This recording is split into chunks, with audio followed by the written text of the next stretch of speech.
e já passou por 2 capítulos, os crimes contra o casamento e os crimes contra o estado de filiação.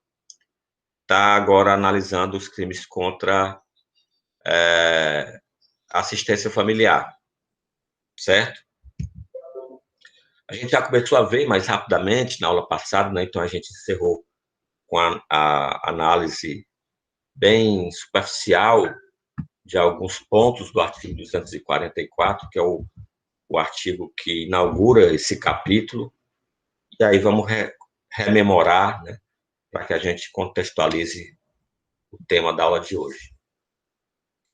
Então, quanto a esse capítulo, a proteção da assistência familiar, nós vamos ter os crimes de abandono material, de entrega de filho à pessoa inidônea, o abandono intelectual e o abandono moral, sendo que nós vamos ter uma ancoragem constitucional, né, um fundamento constitucional em relação a... Assim como a gente vem tendo, né, no título inteiro, né, nos capítulos que já se passaram, a proteção da família como conteúdo da Constituição Federal, podemos citar aí os artigos 226, 227, 229, certo? Tendo esse conteúdo. Lembrando também que o Código Civil trata de alguns aspectos, né, em relação a isso, e o Código Penal, né, o direito penal, ele é um direito subsidiário, né, vem socorrer os demais ramos do direito naquelas condutas que são mais graves, né, que são consideradas crimes. A gente até já fez alguns comentários acerca do 244, então, só relembrando, e aí eu relembro também algumas coisas que vocês estudaram em Direito Penal 1, como a questão de classificação de crimes. Então, especificamente em relação ao núcleo do tipo, a gente tem uma classificação de um crime uninuclear ou plurinuclear, que é também chamado de crime múltiplo, quando o tipo penal traz mais de uma conduta, ou seja, mais de um verbo. E essas condutas que são múltiplas, né, elas são alternativas ou cumulativas. Então, quando há a fórmula de a separação de um conjunto de verbos por vírgulas, né, por exemplo, fazer isso, ou aquilo,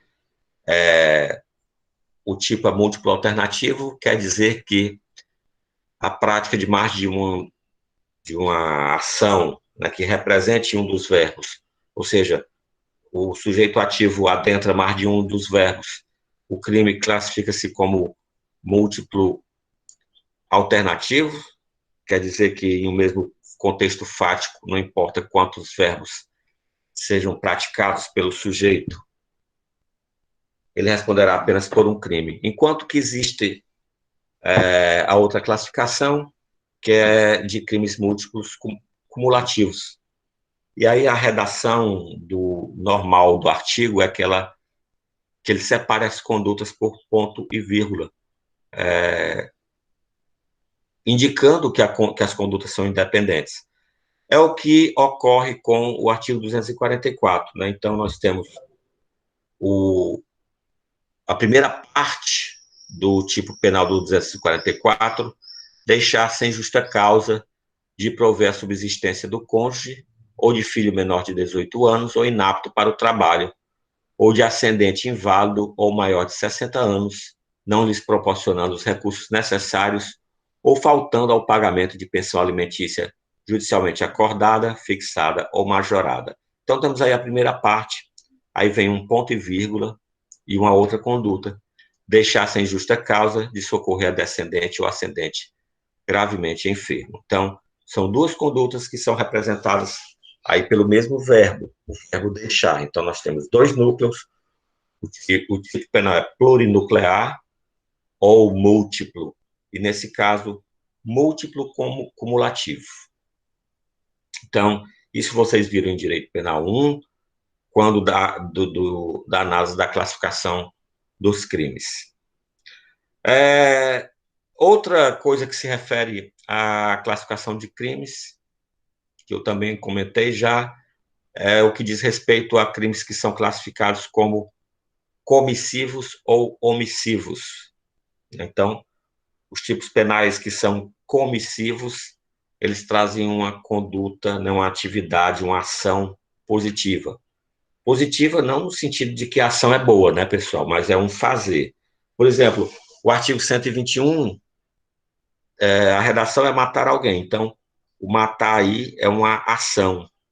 Então, esse tipo penal é comissivo, quanto ao núcleo do tipo, né? Por outro lado, nós temos as omissões, né? Então, as omissões, elas podem ser punidas, e os crimes que podem ser omissivos próprios e impróprios. Então, o próprio crime de homicídio, ele pode ser praticado, apesar de ser comissivo, ele pode ser praticado por omissão. Por exemplo, a mãe que deixa deliberadamente de alimentar o próprio filho, fazendo com que ele morra de fome, né, intencionalmente, estaria praticando o homicídio de forma omissiva. Por outro lado, nós temos tipos penais que o verbo que representa a ação é uma própria omissão, como é o caso do artigo 244. Então, os dois verbos, né, deixar, que são núcleos, né, seria o deixar de prover a subsistência ou o deixar de socorrer, né, são não fazer, né, então são omissivos. Esses crimes são classificados como omissivos próprios, ou seja, a própria, o próprio conteúdo do tipo, no que se refere ao seu núcleo, traz a descrição de uma omissão. E, salvo engano, eu comentei com vocês que, na última aula, que de forma absoluta, sem exceções, esses crimes que são classificados como omissivos próprios têm uma particularidade que é não comportar a tentativa, como é o caso do artigo 244. Então, a pessoa não pode tentar deixar de fazer algo, ou ela faz ou não faz. Se não faz, está consumado o crime. Se faz, não há o crime, certo? A conduta aí é unissubsistente. Passando, né, ultrapassando esse momento revisão, né, de penal 1, vamos agora analisar o tipo penal do artigo 244, ou os crimes, né, do 244, haja vista que são dois, né? Então, analisando por partes, nós temos aí o deixar sem justa causa de prover a subsistência do cônjuge, certo?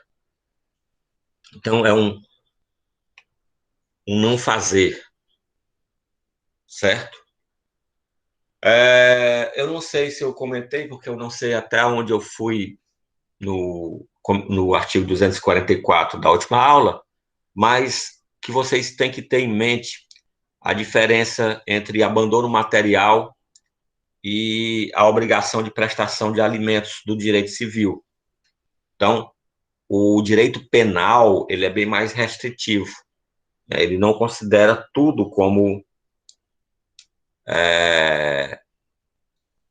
qualquer a atitude em relação a não pagamento ou pagamento parcial da pensão alimentícia como crime.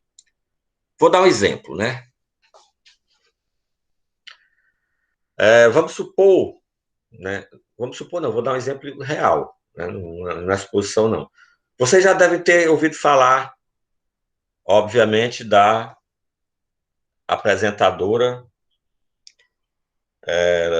de TV, Luciana Gimenez, né? E já deve ter ouvido falar também que ela tem um filho com o cantor dos Rolling Stones, o Mick Jagger.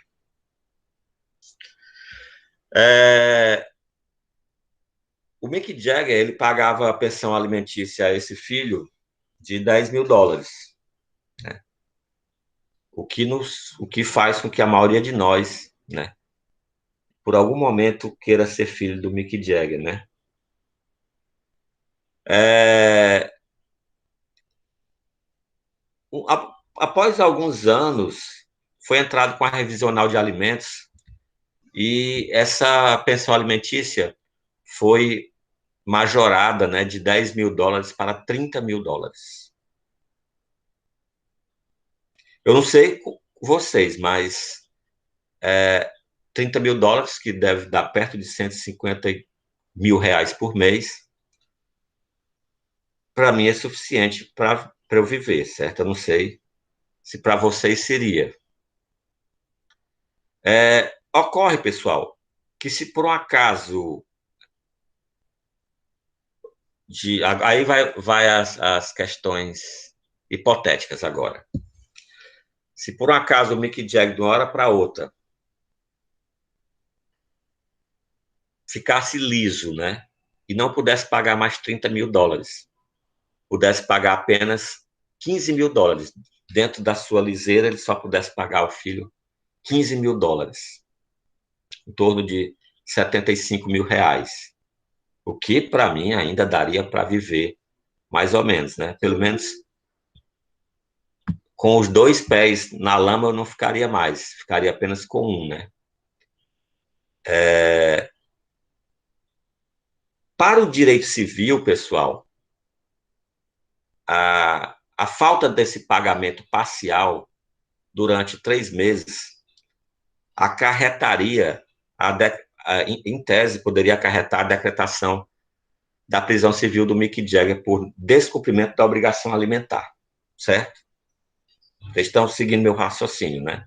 Então, para o direito civil, poderia acarretar a prisão do Mick Jagger por a falta do cumprimento da obrigação, porque a obrigação dele era pagar US$ 30.000, ele só vinha pagando 15, colocando o filho em estado de extrema penúria, né? Vejam só, eu estou falando aqui no direito civil para agora entrar no direito penal. Para o direito penal, pessoal, esse pagamento parcial, ele seria suficiente para afastar o crime do artigo 244. Veja só, se por um acaso, se porventura um juiz decretasse a prisão do Mick Jagger, não seria pelo crime de abandono material, porque o pagamento parcial de US$ 15.000 afastaria a conduta prevista no 244, mas não afastaria a conduta do Código Civil, né, do Direito Civil, certo? Eu não sei qual é o artigo não, porque eu não sou professor de Direito Civil, mas lá no Direito Civil, nos crimes contra a família, nos crimes não, né? Eu estou confundindo tudo hoje, desculpa, pessoal. Lá no capítulo do Código Civil, que trata do direito de família, certo? Vem essas questões. Assim como no processo civil também vem as questões referentes à execução de alimentos.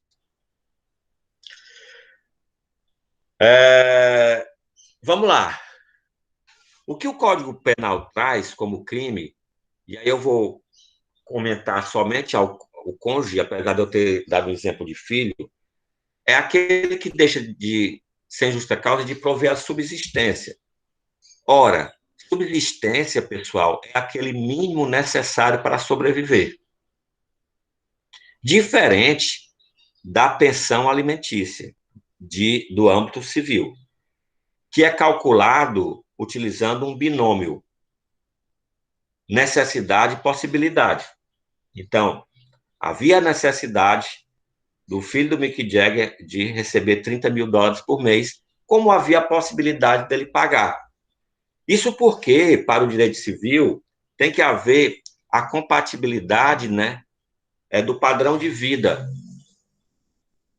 entre os filhos. Então, para que houvesse a manutenção do padrão de vida do filho do Mick Jagger com a Luciana Gimenez em relação dos demais filhos do Mick Jagger, foi necessário que se aumentasse essa pensão para US$ 30.000. E sempre que há uma modificação em uma das variáveis, necessidade ou possibilidade, pode ser pleiteada aí a alteração, né? Ou para mais ou para menos. Para o direito penal, não. O que importa é a manutenção da subsistência, certo? Proporcionando recursos necessários para essa subsistência. Então, óbvio que US$ 15.000 por mês alguém consegue sobreviver, subsistir, certo? Então, não haveria o crime. Não entra aqui... Oi, Roberto. Bom dia. Deixa eu lhe fazer só uma pergunta aqui, nesse 244. A pena de 1 a 4 anos e a multa. Quer dizer que, além de ele ser preso, né? Porque de 1 a 4 anos ele pode pegar, ele ainda vai pagar uma multa de 10 vezes o maior salário mínimo vigente no país. No caso, ele iria pagar ainda mais, vamos supor, R$ 10.000, arredondando. Além de estar preso, ele ainda vai pagar 10 mil, porque no caso aí, a gente está fazendo o exemplo hipotético do Mick Jagger, mas se fosse uma pessoa que não tem condições financeiras mesmo, tá entendendo? E aí ele tinha uma pensão alimentícia de R$ 2.000 e não pagou. Ele poderia pegar essa pena aqui de 1 a 4 anos e ainda teria que pagar 10 vezes a multa. Não, aí observe que a multa ela tem uma faixa, é de 1 a 10. Então, quando é estabelecida a pena pecuniária... O juiz é que vai estabelecer.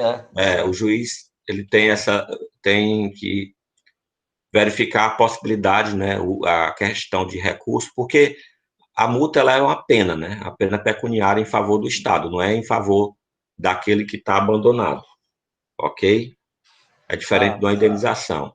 Então, Entendi. como pena, o juiz tem que ter essa liberdade de estabelecer uma faixa, e a multa depende da condição financeira de quem está sendo apenado.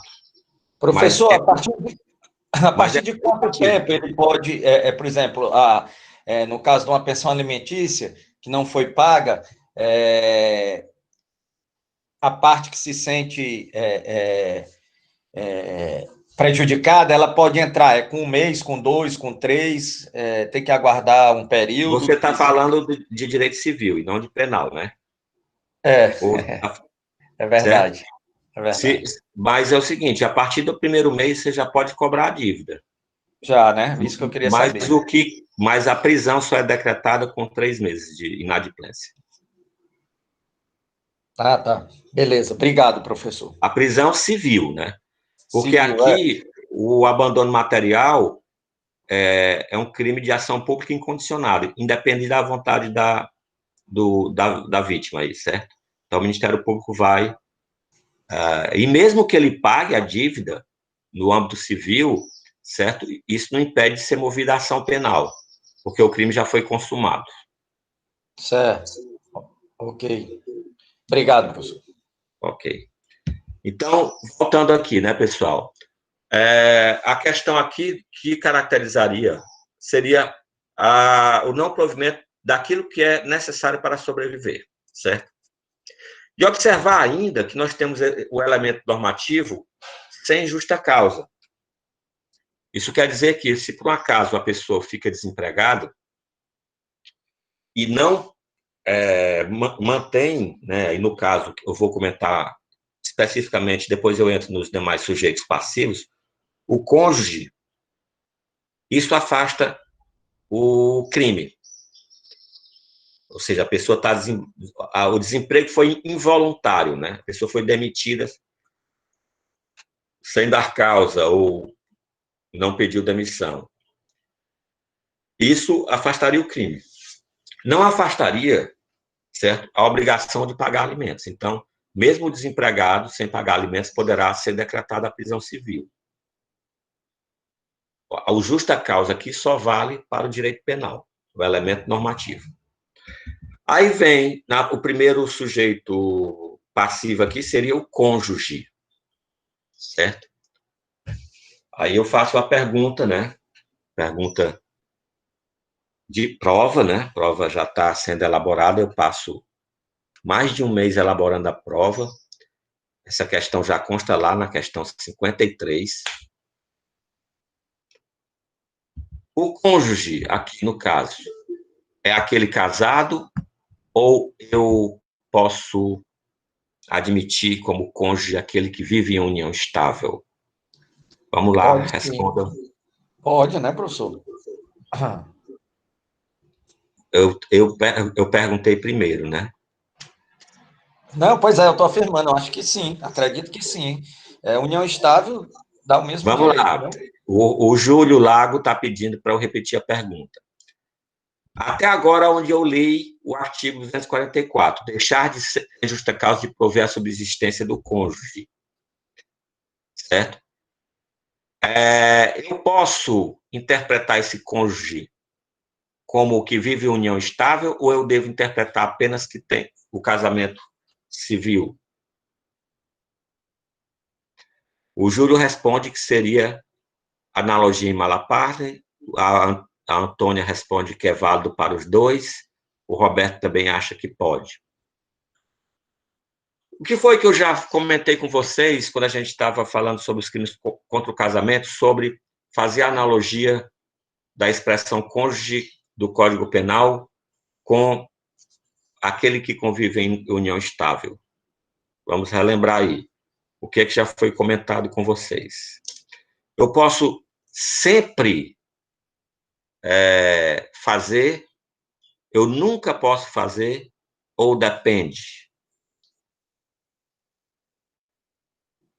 Bora, meu Depende, povo. depende. Depende, né? Quando eu boto a opção depende, né, todos correm para ela, né? Impressionante. Vocês não são nada besta, hein? Depende de quê? Depende da espécie de analogia que eu estou fazendo, né? Então, como o direito penal não admite analogia em Malaparte,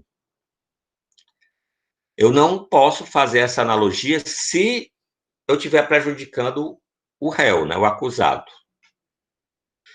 No caso da expressão que está na parte inicial do artigo 244, essa analogia seria em bona parte ou em mala parte? Considerando aí que o cônjuge é sujeito passivo e eu estaria ampliando as possibilidades de sujeito passivo.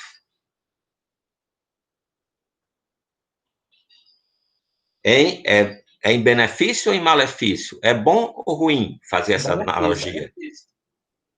É em quê? Em benefício? Benefício. Olhe que eu tenho que olhar se é em benefício ou malefício na posição do réu. Então, Tá, é do réu, não é no caso do cônjuge. é, então seria em Malefício. malefício, pessoal. Malefício, Porque eu tenho que malefício. observar na posição do réu. Eu não posso fazer analogia que prejudique o réu. Então, eu vou reformular a pergunta. Eu posso considerar o convivente aquele que vive em união estável?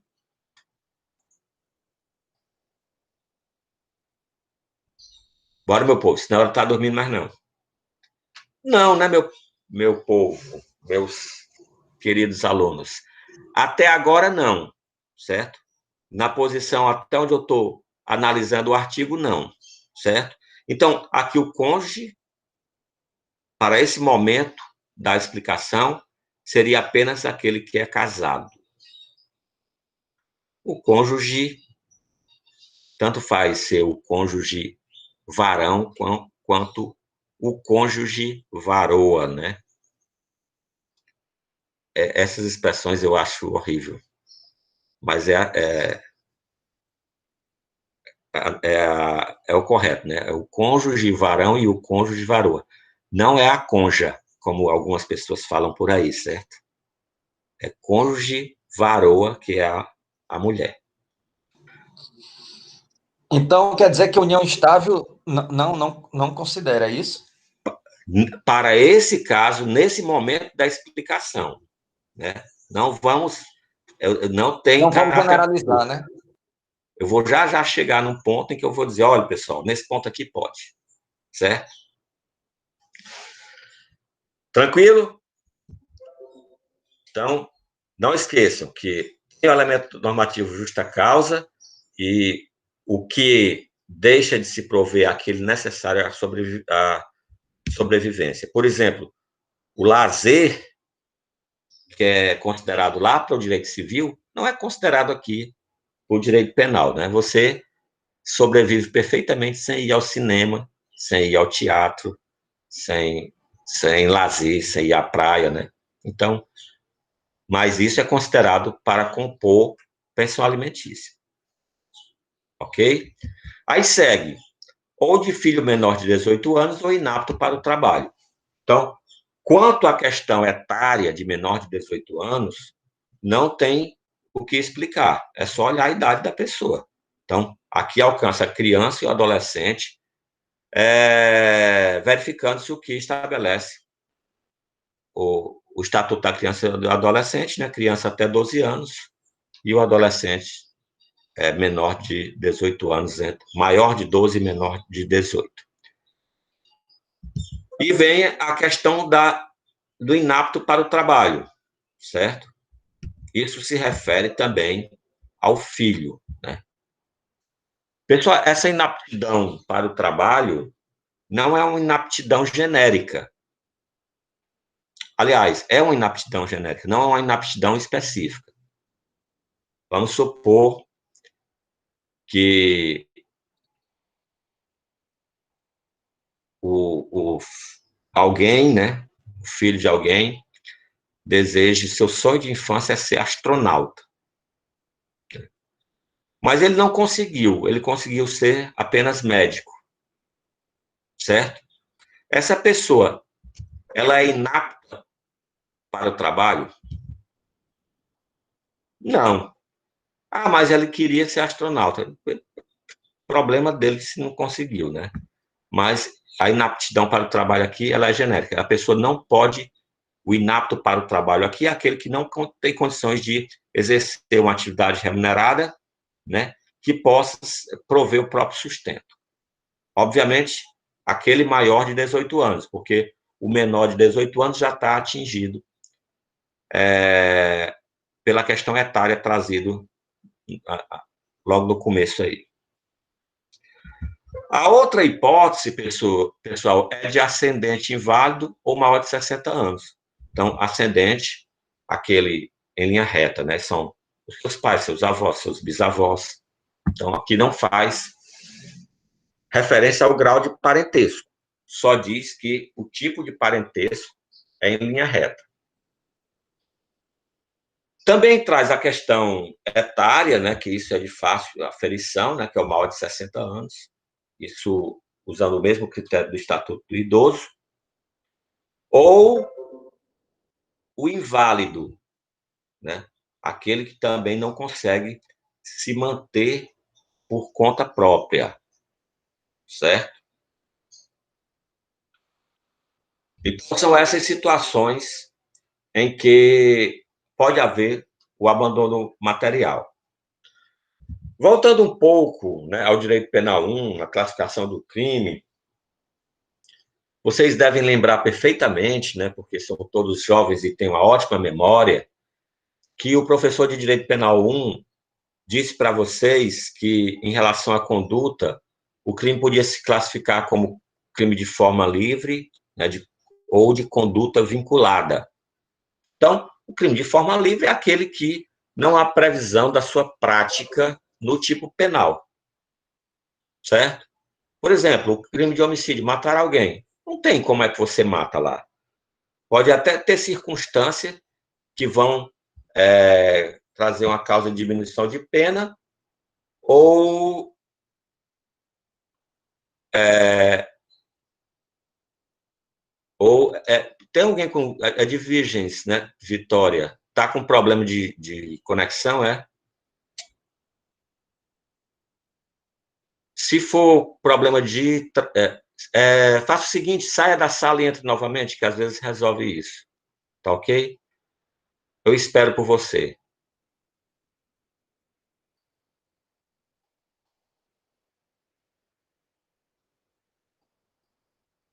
Vamos esperar a colega voltar, né? Para ela não ter prejuízo.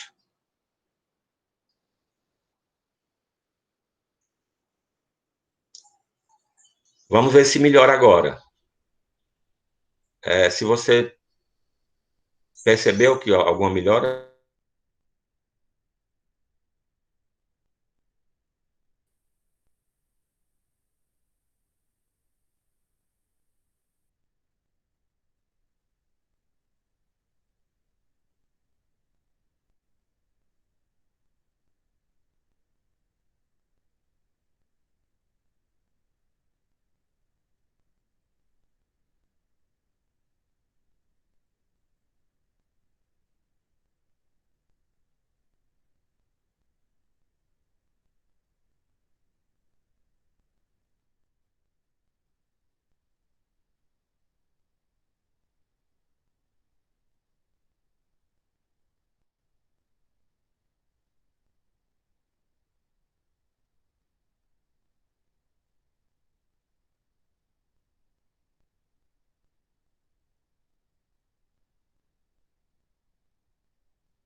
E aí, pessoal, tudo bem com vocês?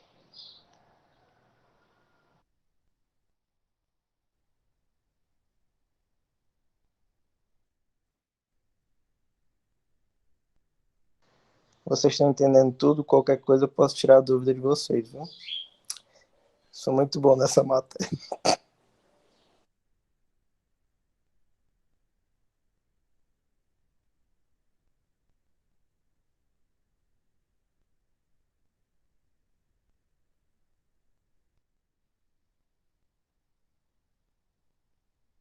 Verdade, Advirgens, graças a você a gente não tá tendo aula. Parabéns.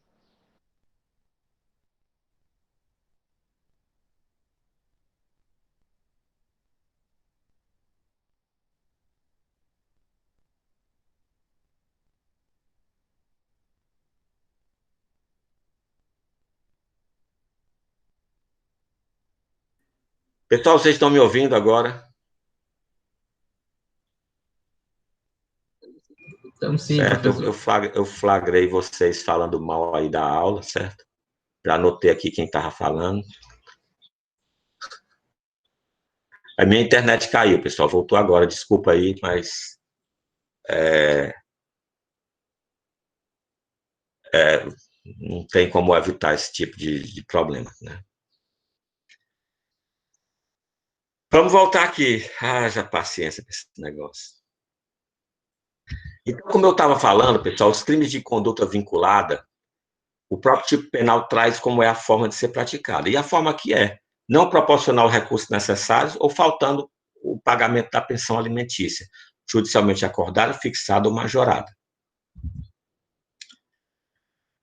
Lembram quando eu falei no começo do comentário do cônjuge? E olha que a minha internet aqui é boa, viu, pessoal? É 300 mega. É a Curionet, certo?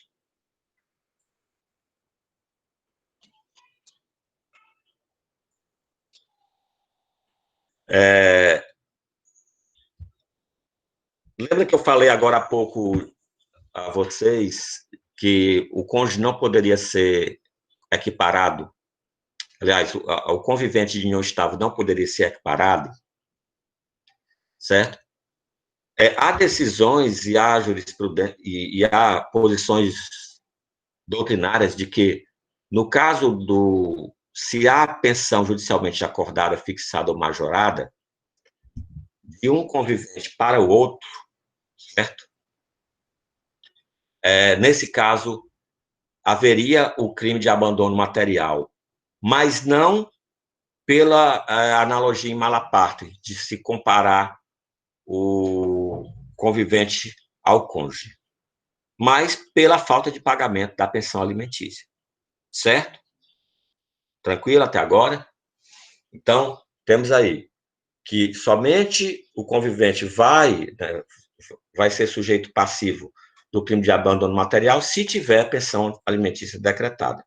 Então, na dissolução da união estável, foi estipulado alimentos de um convivente para o outro. Então, nesse caso, pode sim haver o abandono material. Uma perguntinha também de prova, pessoal.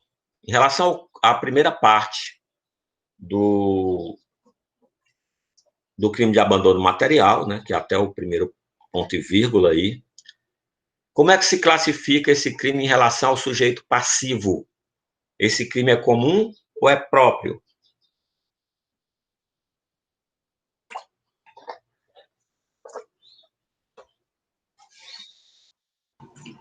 Comum, né? Mais alguém quer dar opinião? O que é um crime próprio, pessoal? É quando o legislador estabelece no tipo penal que há características específicas em relação aos sujeitos. Né? Então, Júlio, Felipe Prata e a Sara estão dizendo que é próprio. Quem é o sujeito passivo aqui? O cônjuge, o filho menor de 18 anos ou inapto, ou o ascendente inválido ou maior de 60 anos. Pode ser outra pessoa? Não, né? Mas Então, quando eu disse comum, professor, é porque eu pensei assim, pode ser o homem, pode ser a mulher, pode ser o filho menor de 18 anos, pode ser a filha menor de 15 anos, aí por isso que eu falei que era comum, porque eu achei que podia ser para os dois, mas não, como mas tem a especificação aí, é próprio mesmo. certo? Então, nós temos aqui, quanto ao sujeito passivo, o crime próprio, porque o próprio tipo penal traz, né, o cônjuge, o filho e o ascendente. O filho e o ascendente em situações específicas, certo? De inaptidão para o trabalho ou idade, ou de invalidez ou idade. A outra pergunta de prova, a pergunta 72. 72ª. E o sujeito ativo é comum ou próprio?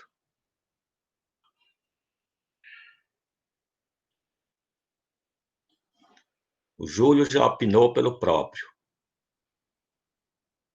Felipe também. Cássio também. Ora, mas o tipo penal só fala do sujeito passivo, ele não fala do sujeito ativo. A Sara disse que é comum.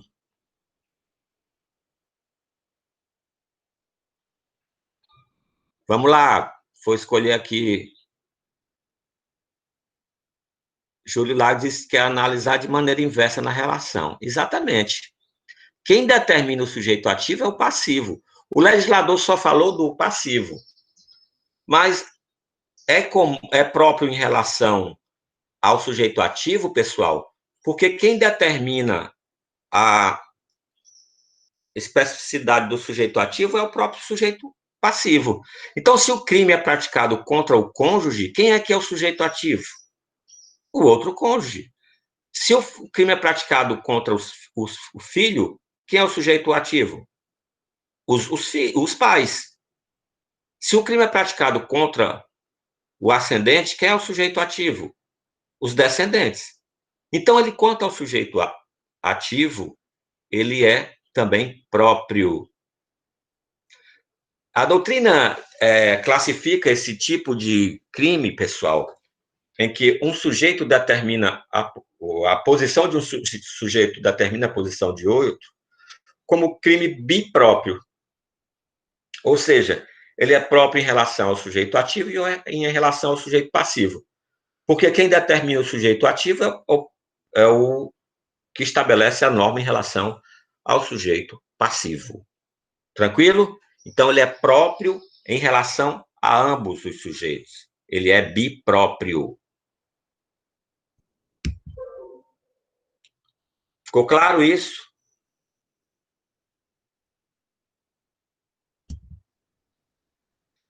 Então, vamos lá. Qual é a segunda parte do caput, né? Logo depois que ele fala de pensão alimentícia. Deixar sem justa causa de socorrer descendente ou ascendente gravemente enfermo. Então, aqui nós temos o verbo deixar mais uma vez, né? Um crime omissivo próprio, como eu já falei. Temos o mesmo elemento normativo, que é o sem justa causa, só que a conduta agora é de socorrer descendente ou ascendente gravemente enfermo, certo? Aqui é uma obrigação intergeracional. Deixa eu só terminar meu raciocínio que eu te respondo. Seria uma obrigação intergeracional, né, entre ascendentes e descendentes, e a conduta aqui, ela não é de forma vinculada, como há na primeira parte, ela é livre, porque o socorrer aqui é bem genérico, né? Então, o socorrer pode ser levar para uma clínica, um hospital, fornecer medicamento, fornecer alimento, certo? Quando esse ascendente ou descendente numa situação de enfermidade grave, certo?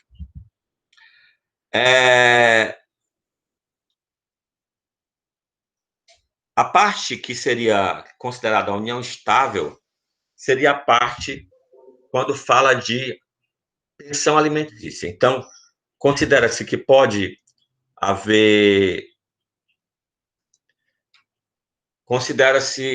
haver abandono material em relação ao convivente da união estável apenas se tiver decretação de pensão alimentícia.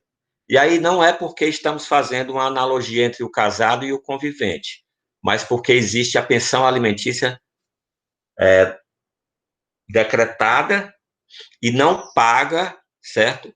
E a pessoa, né, o alimentando, né, que é aquele que recebe os alimentos, está passando necessidade. Por isso, ok? Eu respondi sua pergunta.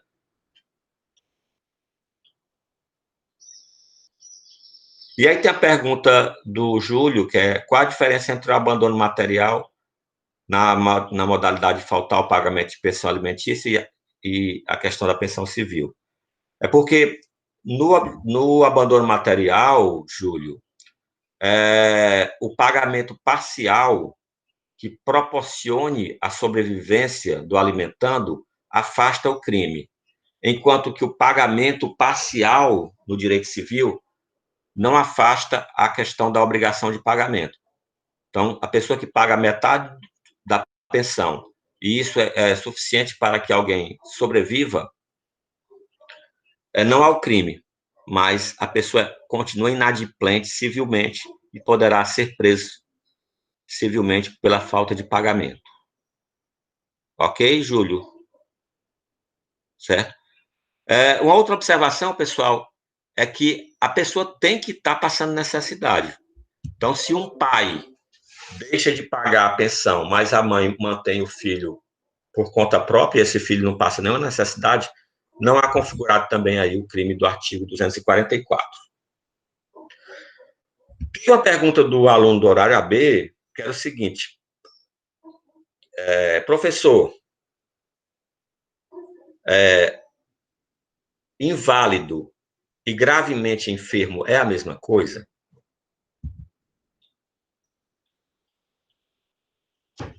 Não necessariamente, né, pessoal? Porque o gravemente enfermo, ele pode estar em uma situação de invalidez. Mas o inválido não necessariamente ele é gravemente enfermo. E a pessoa gravemente enferma pode ser momentânea, aquela invalidez. Então, não são sinônimos, mas o gravemente enfermo pode estar em situação de invalidez. Por exemplo, a pessoa que é portador do vírus HIV, ele tem uma enfermidade grave? Tem. Mas ele é inválido? Não. Certo? A não ser que ele esteja numa situação de uma doença que o acometa por conta da questão da falta de imunidade, mas não é em função da simples situação dele ser portador do vírus HIV. Uma pessoa que tem uma doença autoimune, como uma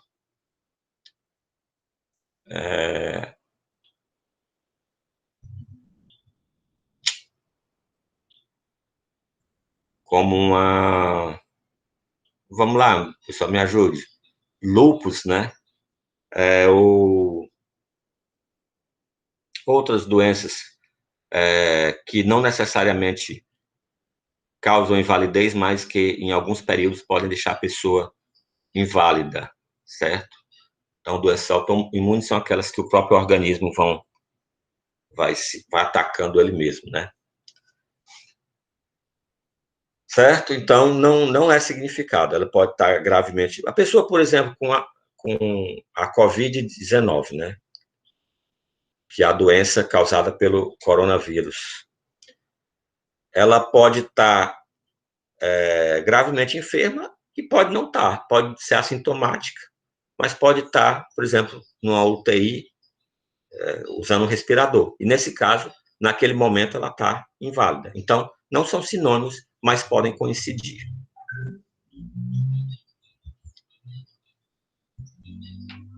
Tranquilo? E aí, pessoal, como é um tipo múltiplo cumulativo, a pessoa, por exemplo, que deixa, sem justar o caso de prover a subsistência do maior de 60 anos e deixa de socorrer ele numa situação de enfermidade grave, ele vai responder em concurso material ou por 2 vezes o artigo 244, certo? Então, são cumulativos. São 2 crimes, Cássio. Né? Nós temos 2 verbos aí, deixar. Então, nós temos o deixar sem justa causa no começo, de prover a subsistência, e na parte final, o deixar de socorrer. Então, aquele que deixa de prover a subsistência e depois deixa de socorrer, são 2 crimes, ele não responderá por apenas um crime, certo?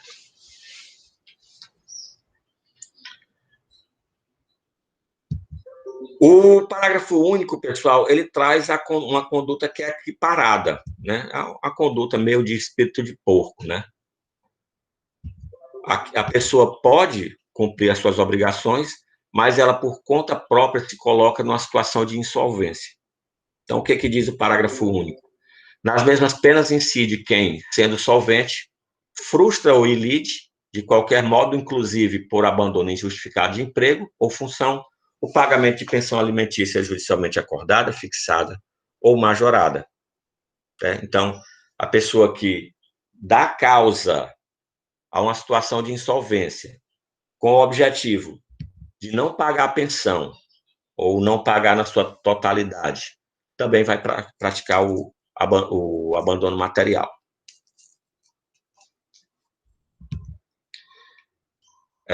Aqui a forma é livre, é de qualquer modo. Né? Então, vamos supor, vamos fazer aqui um arredondamento que o Roberto já fez, né?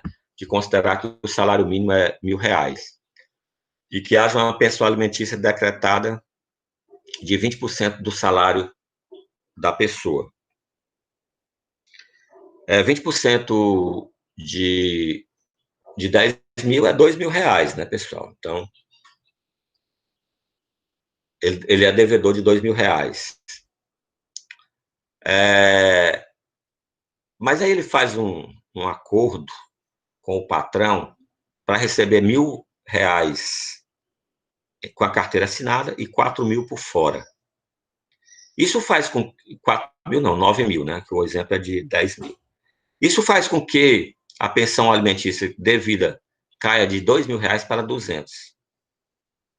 Obviamente, é difícil uma pessoa sobreviver com R$200, né? E ele deu causa a isso, né?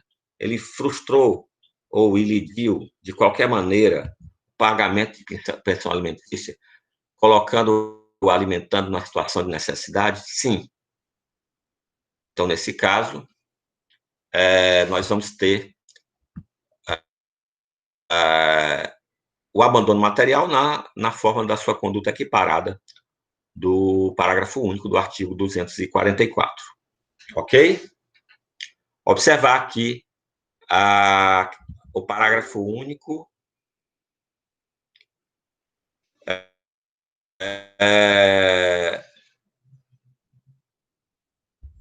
ele tem a conduta de causar a situação.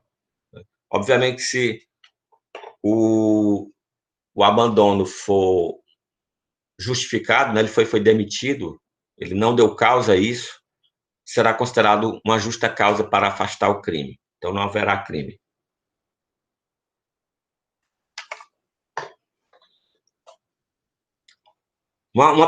Uma pergunta interessante do aluno do horário AB foi o seguinte: professor, vamos supor que o pai abandonou o filho e nunca teve relação alguma com ele e está com a enfermidade grave, né? Certo? Que precise de auxílio. Mesmo assim, o filho tem obrigação? A princípio, sim, né, pessoal? Certo? Porque a parte final do caput diz que é deixar sem justa causa de socorrer descendente ou ascendente gravemente enfermo. Então, se ele está com enfermidade grave e um filho não presta assistência no momento em que ele precise, a princípio, sim. A não ser, pessoal, e aí vai caber o julgamento, né, a análise do caso, que o juiz entenda, né, que essa falta de relação afetiva entre os dois, certo? Configure uma justa causa. Aí, nesse caso, poderia estar afastado do crime, certo? Então, vai depender, nesse exemplo, nessa pergunta que foi feita pela aluna do horário AB, vai depender se o juiz entende que é esse afastamento afetivo, essa falta de vínculo afetivo entre as pessoas possa ser considerada justa causa, e como justa causa é um elemento normativo, né, que depende da interpretação do julgador, aí ele pode considerar ou não o crime. Ok? Entenderam aí o questionamento feito pela aluna do horário AB? Meus silenciosos alunos. Sim. Obrigado aí, Roberto, pela atenção. Vamos lá, pessoal. Então, vamos ver se se diante de toda essa conversa que a gente já teve, já está tendo, né, há mais de 1 hora, descontar as interrupções, né, de problemas técnicos. Se a gente, com as explicações, a gente alcançou todos os elementos do tipo. Então, nós vamos ter como objetividade jurídica a família, né, especificamente nesse dever de assistência intergeracional, né, entre ascendentes e descendentes ou entre cônjuges, fazendo a observação que há entendimento de que, quando há pensão alimentícia decretada por uma dissolução de união estável, isso justificaria também a tipificação no abandono material. Quanto ao tipo objetivo, a gente analisar as duas partes do caput, nós vamos ter a primeira parte, o verbo deixar, que é o mesmo verbo da segunda parte também, né? Um é deixar de prover a subsistência, a outra é deixar de socorrer. São crimes omissivos próprios, né? Ou também chamados puros. Sendo que a primeira parte, nós vimos que é crime de conduta vinculada, né? Então, a conduta daquele que pratica o crime é não proporcionar recursos necessários ou faltar o pagamento de pensão alimentícia, enquanto que a segunda parte é crime de forma livre, porque o deixar de prestar socorro, isso é bem genérico, o socorro pode vir de qualquer forma. Temos um elemento normativo, que é esse sem justa causa, e temos uma figura equiparada, que é a frustração do pagamento de pensão alimentícia, que também é crime de forma livre. Vimos que, em relação aos sujeitos, crime bipróprio, né? Então, o sujeito ativo, ele é determinado pelo sujeito passivo. Então, quando o crime é praticado por um cônjuge, quem é sujeito ativo é o outro cônjuge. Se é praticado contra o pai, é o filho, né? Contra o filho é o pai, contra o descendente é o ascendente, contra o ascendente é o descendente. E é um tipo penal que exige dolo, né, pessoal? Dolo genérico, não há especial fim de agir na conduta, a não ser aí de deixar a própria sorte, quer seja pelo falta de provimento à subsistência ou pelo não socorro quando acometido por enfermidade grave. E há crime também de mera conduta, né? Então, basta que ele não faça, né? Basta que ele deixe de fazer, ele vai estar configurado, sendo que também é classificado como crime permanente. Então, há um momento inicial de que se deixa de prover a subsistência ou de prestar o socorro. Mas, enquanto isso não ocorre, o crime se prolata pelo tempo, né? Então, cessando a partir do momento em que se volta a prover a subsistência ou a prestar o socorro. Isso tem reflexos processuais, né, pessoal? Por exemplo, em relação à prisão em flagrante, né? Então, para os crimes que são permanentes, enquanto está ocorrendo, né, a prolatação do crime pelo tempo, pode haver a prisão em flagrante e pode ser também alcançado por normas mais rigorosas, né? E vimos que a tentativa é inadmissível porque os crimes omissivos próprios, né, eles são unissubsistentes. Então, ou a pessoa pratica ou não pratica. Ação penal pública incondicionada, então, segue-se a regra geral estabelecida pelo artigo 100 do Código Penal, que estabelece que, de forma geral, a ação penal é pública incondicionada. Tranquilo até agora, pessoal? Dúvidas? Comentários?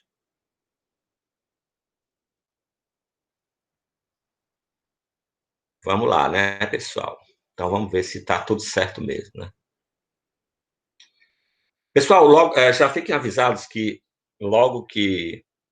E aí os alunos que já foram meus alunos de Penal 2 sabem que logo que assim que eu encerro um assunto, eu lanço um quiz durante a aula. Então, isso vai acontecer da mesma forma do semestre passado, do semestre anterior, da mesma forma não, porque eu acho que, me lembrem aí, quem foi meu aluno, eu acho que eu deixava o quiz aberto o dia inteiro, né? Nesse semestre, como nós já estamos com aula síncrona, o período de realização do quiz será durante a aula. Então, eu vou lançar o quiz, vou ficar presente na sala para tirar dúvidas, ok? Então, assim que terminar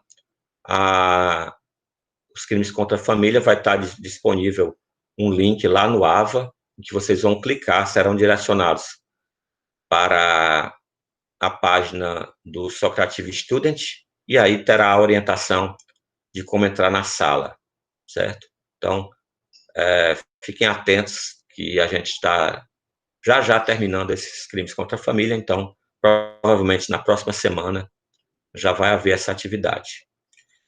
E aqueles que foram meus alunos já sabem também que quem participar de todos os quizzes até a AV1 será agraciado com um bônus de 1 ponto. Então, se eu lançar 2 quizzes até lá, né, cada quiz valerá meio ponto. Se forem 10 quizzes, né, cada um valerá 0,1. E 0,1 é muita coisa, né, meu povo? Vocês vão perceber isso quando chegarem no estágio.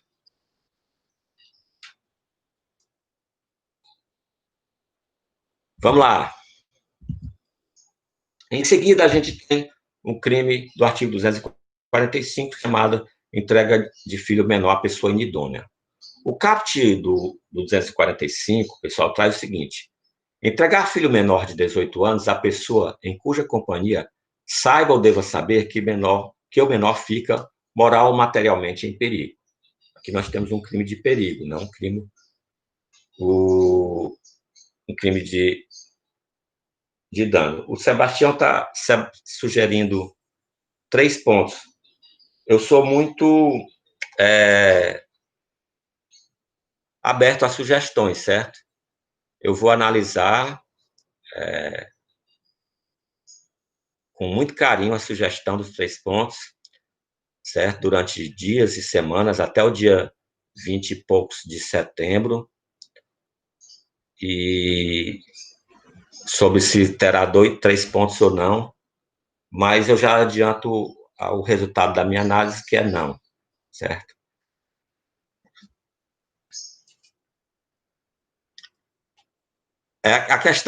A questão da venda do menor, vamos já tratar desse assunto, tá bom, Arthur? Vamos lá. Eu vou fazer algumas perguntas aqui a vocês, já que vocês se animaram, né, com os pontos, né? Quando fala ponto, fica todo mundo alvoroçado. Questão de prova, a questão 81 da prova tem o seguinte: o artigo 245 recebe qual classificação quanto ao sujeito ativo? Só tem 2 opções. A opção A é crime comum, a opção B é crime próprio. Vamos lá. Bora, meu povo. Vocês só se manifestam quando eu falo em ponto. Temos aqui próprio. Todo mundo concorda que é próprio. Por que é próprio? Exatamente, Júlio, somente pelos pais. Aqui diz entregar filho menor de 18 anos.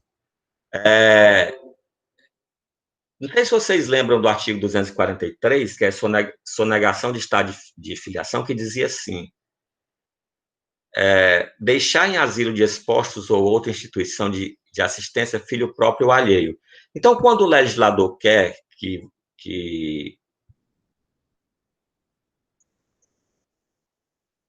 o crime seja comum, né, ele usou a expressão crime próprio ou alheio. Quando ele usa a expressão deixar o filho, é o filho da própria pessoa, né?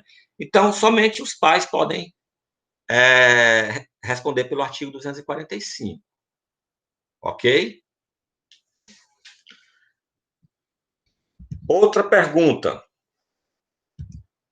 Vocês sabem, né, que existe dolo genérico e dolo eventual, né? Então, o dolo genérico é aquela conduta que a pessoa pratica com a intenção de afetar o bem jurídico tutelado pelo tipo penal. Mas existe o dolo eventual, que é aquela pessoa que não se importa com o resultado. Ele não está nem aí. Apontem no caput do artigo 245 onde é que está expresso que esse crime pode ser praticado por dolo eventual.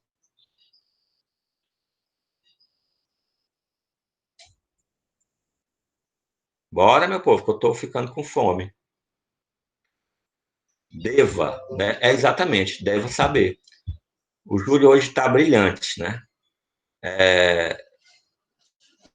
Está acertando tudo. Merecia até um ponto. Isso, né? Se eu tivesse possuído por aquele espírito que vocês já sabem qual é, né? O espírito de imensa generosidade. Mas, mais uma vez, infelizmente, eu não estou. Aí, continue tentando, Júlio, que pode ser que um dia eu esteja possuído por esse espírito, e aí você receberá um prêmio. Exatamente, pessoal. Quando o legislador coloca aqui, em cuja companhia saiba, né, se a pessoa sabe que a companhia não é boa, e mesmo assim entrega o filho, ele age com dolo direto. Mas quando ele diz deva saber, é sinal que os pais não tomaram o devido precaução em conhecer para quem entregam o filho. Então, eles não estão nem aí, eles agem com dolo eventual. Então, expressamente, o artigo 245 traz o dolo direto e o dolo eventual. Dificilmente a gente vê isso, né? Porque o dolo eventual ele cabe nos tipos penais que o elemento subjetivo é dolo. E aí, pessoal, aqui, como é um crime de perigo, o risco que o menor de 18 anos corre é em relação ao seu desenvolvimento moral ou integridade física. Então, quando ele fala, saiba ou deve saber, né, que o menor fica moral materialmente em perigo, esse perigo moral seria, por exemplo, aquilo que possa prejudicar o seu desenvolvimento moral, por exemplo, entregar o filho aos cuidados de alguém que passa o dia consumindo drogas ou um alcoólatra, né? Ou que possa comprometer de outra forma o desenvolvimento moral dessa criança. E quando se fala em perigo material, aí seria a própria integridade física. Exemplo, a pessoa sabe ou deve saber que, né, por escutar, que o seu vizinho maltrata, espanca os próprios filhos. Aí deixa o seu filho aos cuidados de uma pessoa dessa, certo? Então, está colocando em perigo. Quando se fala em crime de perigo, pessoal, a gente está falando de uma probabilidade de dano, não está falando do dano em si. Se colocar em risco, é colocar aquele bem jurídico, né, tendo o dano sendo provável e não o dano sendo efetivo. Na sequência, nós temos o parágrafo 1º, que diz o seguinte: a pena é de 1 a 4 anos, aliás, desculpem, de reclusão se o agente pratica o delito para obter lucro ou se o menor é enviado para o exterior. Aqui, pessoal, nós temos uma qualificadora pelo especial fim de agir, né? Seria obtenção de lucro ou enviar o filho para o exterior. Se vocês observarem, né, no meu texto aqui, eu risquei a parte ou se o menor é enviado para o exterior. Certo? Por quê? No código não é arriscado isso, está lá. Porque essa expressão, nós não utilizamos mais a regra geral do Código Penal, certo? A gente vai a uma norma especial, que é o Estatuto da Criança e do Adolescente, que traz nos artigos 238 e 239 a tipificação dessa conduta, tanto da parte final do parágrafo 1º, quanto de todo o parágrafo 2º. Então, em relação à parte, quando o menor é enviado para o exterior, utiliza-se o ECA. E o parágrafo 2º incorre também na pena do parágrafo anterior, ou seja, na parte que é enviar o filho para o exterior.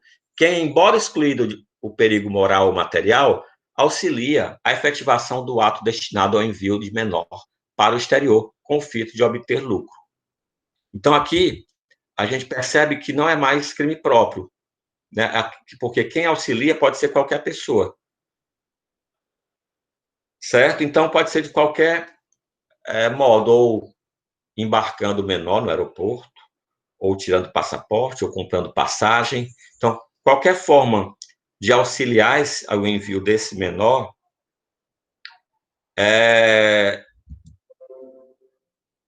vai caracterizar o crime, certo?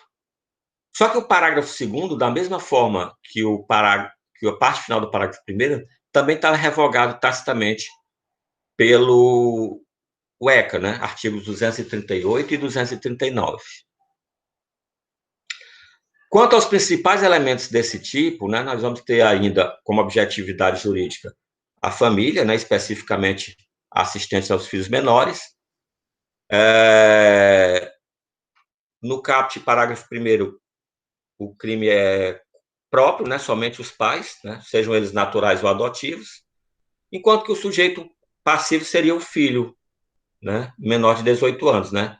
E, mais uma vez, independente da natureza da filiação, porque o artigo 227 da Constituição afasta a possibilidade dessa distinção. Como a gente já viu, né, no tipo subjetivo, ao dolo eventual ou dolo direto expressos no tipo penal, né, com o saiba ou deva saber. E o parágrafo 2º, que está tacitamente revogado pelo ECA, é uma participação autônoma, né, de qualquer pessoa. Então, a pessoa pode, como eu já disse, né, auxiliar de qualquer forma, é crime de forma livre, preparando papel, passaporte, compra de passagem, embarque, né, desde que seja praticado de forma dolosa. Tranquilo, pessoal, até agora? Pessoal, digitem a matrícula de vocês no chat para registrar a frequência, certo? Em seguida, eu vou parar a gravação e abrir o microfone de vocês para que vocês possam se manifestar livremente sobre qualquer coisa que vier na cabeça de vocês, certo? Obviamente que eu possa responder. E que não seja tão pessoal que possa me causar constrangimento ou que esteja fora do meu alcance. Cícero pode fazer pelo chat, como, por exemplo, questões financeiras, né?